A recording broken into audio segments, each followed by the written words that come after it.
Pride and Prejudice, Chapter 25. After a week spent in professions of love and schemes of felicity, Mr. Collins was called from his amiable Charlotte by the arrival of Saturday.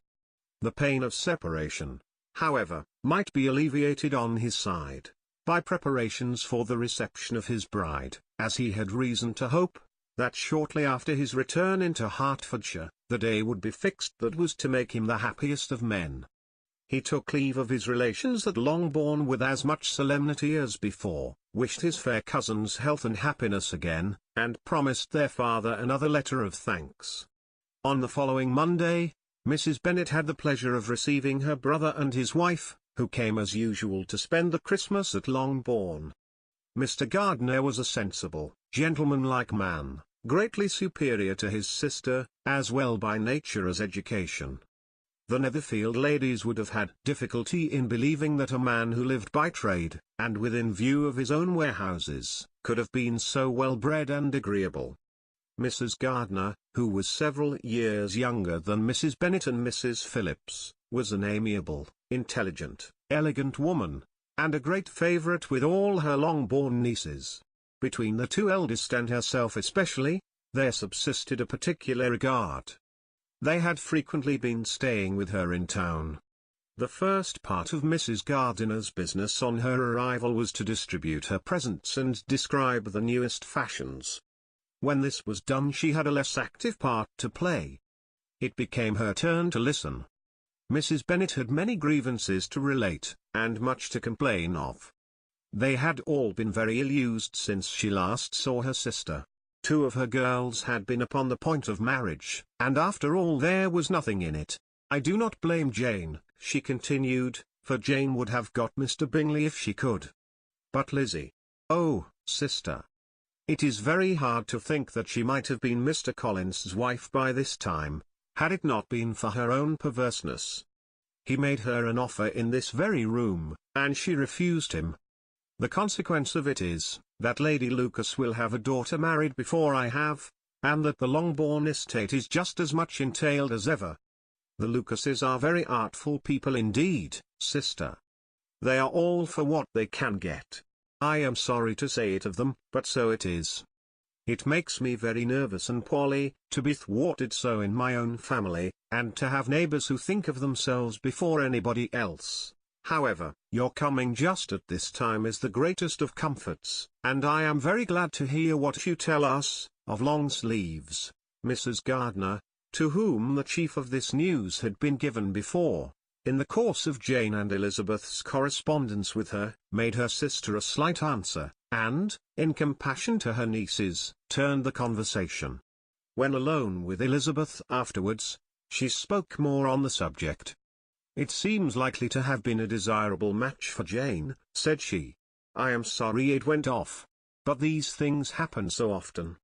A young man, such as you describe Mr. Bingley, so easily falls in love with a pretty girl for a few weeks, and when accident separates them, so easily forgets her, that these sort of inconsistencies are very frequent." "An excellent consolation in its way," said Elizabeth, "but it will not do for us. We do not suffer by accident.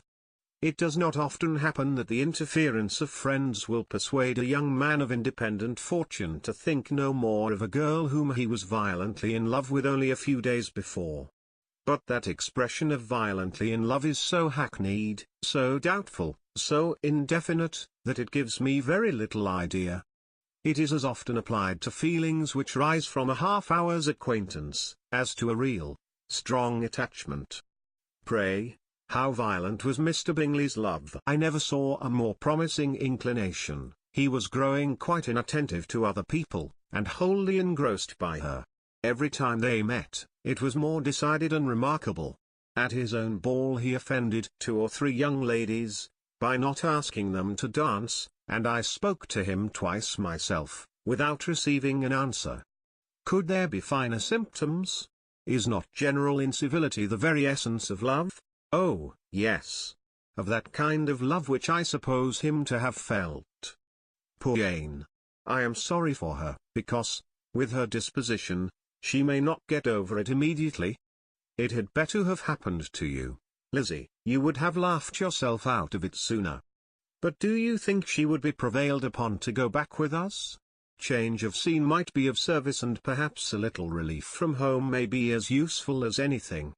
Elizabeth was exceedingly pleased with this proposal, and felt persuaded of her sister's ready acquiescence. "I hope," added Mrs. Gardiner, "that no consideration with regard to this young man will influence her. We live in so different a part of town, all our connections are so different, and, as you well know, we go out so little, that it is very improbable that they should meet at all, unless he really comes to see her. And that is quite impossible, for he is now in the custody of his friend, and Mr. Darcy would no more suffer him to call on Jane in such a part of London." "My dear aunt, how could you think of it? Mr. Darcy may perhaps have heard of such a place as Gracechurch Street, but he would hardly think a month's ablution enough to cleanse him from its impurities, were he once to enter it, and depend upon it, Mr. Bingley never stirs without him. So much the better. I hope they will not meet at all." "But does not Jane correspond with his sister?" "She will not be able to help calling. She will drop the acquaintance entirely." But in spite of the certainty in which Elizabeth affected to place this point, as well as the still more interesting one of Bingley's being withheld from seeing Jane, she felt a solicitude on the subject which convinced her, on examination, that she did not consider it entirely hopeless. It was possible, and sometimes she thought it probable, that his affection might be reanimated, and the influence of his friends successfully combated by the more natural influence of Jane's attractions. Miss Bennet accepted her aunt's invitation with pleasure, and the Bingleys were no otherwise in her thoughts at the same time, than as she hoped by Caroline's not living in the same house with her brother, she might occasionally spend a morning with her, without any danger of seeing him. The Gardiners stayed a week at Longbourn, and what with the Phillipses, the Lucases, and the officers, there was not a day without its engagement. Mrs. Bennet had so carefully provided for the entertainment of her brother and sister, that they did not once sit down to a family dinner. When the engagement was for home, some of the officers always made part of it, of which officers Mr. Wickham was sure to be one, and on these occasions, Mrs. Gardiner, rendered suspicious by Elizabeth's warm commendation, narrowly observed them both, without supposing them, from what she saw, to be very seriously in love. Their preference of each other was plain enough to make her a little uneasy, and she resolved to speak to Elizabeth on the subject before she left Hertfordshire, and represent to her the imprudence of encouraging such an attachment. To Mrs. Gardiner, Wickham had one means of affording pleasure, unconnected with his general powers. About 10 or a dozen years ago, before her marriage, she had spent a considerable time in that very part of Derbyshire to which he belonged. They had, therefore, many acquaintances in common, and though Wickham had been little there since the death of Darcy's father, it was yet in his power to give her fresher intelligence of her former friends than she had been in the way of procuring. Mrs. Gardiner had seen Pemberley, and known the late Mr. Darcy by character perfectly well. Here consequently was an inexhaustible subject of discourse.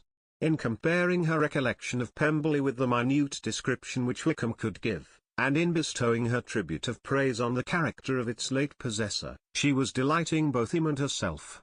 On being made acquainted with the present Mr. Darcy's treatment of him, she tried to remember some of that gentleman's reputed disposition when quite a lad which might agree with it, and was confident at last that she recollected having heard Mr. Fitzwilliam Darcy formerly spoken of as a very proud, ill-natured boy.